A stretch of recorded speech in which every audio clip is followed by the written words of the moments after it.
Pemirsa, sebanyak 911 orang kontingen Buleleng akan berlaga di ajang Pekan Olahraga Provinsi Porprov Bali ke-16 tahun 2025. Para atlet akan turun di 49 cabang olahraga dengan target melampaui 75 emas.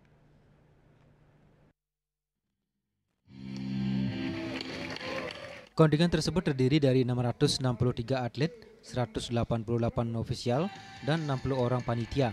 Mereka akan turun di 49 cabang olahraga. Ketua kontingen Made Budiawan menegaskan seluruh persiapan sudah dilakukan secara maksimal, mulai dari pendekatan sport science, pembinaan fisik, hingga kesiapan mental atlet. Ia berharap hasilnya bisa melampaui raihan sebelumnya, yaitu 75 medali emas. Dukungan KONI, pemerintah kabupaten, saya kira atlet paham apa yang mesti dilakukan. Tinggal mohon doa restunya dan atlet bisa menjaga kondisi dengan baik. Mudah-mudahan hasilnya tentu secara kuantitatif ya kita ingin melewati raihan medali emas pada Porprov sebelumnya. Kalau sebelumnya 75 ya kita berharap lebih dari 75. Mungkin itu barangkali. Ya, terima kasih.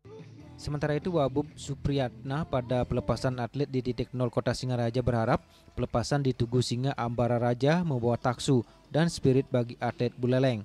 Minimal bisa mempertahankan posisi 3 besar dengan emas yang lebih banyak. Kita tetap berusaha untuk menaikkan peringkat. Nah, kalaupun peringkatnya masih tetap peringkat 3, tetapi raihan medali emasnya atau membawa pulang medali lebih banyak dari Porprov sebelumnya. Itu target yang kita berikan buat kontingen Porprov Buleleng tahun 2000. Ia menambahkan Pemkab sudah menyiapkan bonus bagi atlet peraih medali yang akan direalisasikan tahun 2026. Dengan besaran bonus dipastikan tidak lebih kecil dari sebelumnya agar bisa menambah motivasi atlet. Wabub juga menegaskan Porprov 2025 menjadi momentum penting karena pada 2027 Buleleng dipercaya sebagai tuan rumah. Yaseri Juli, Bali TV.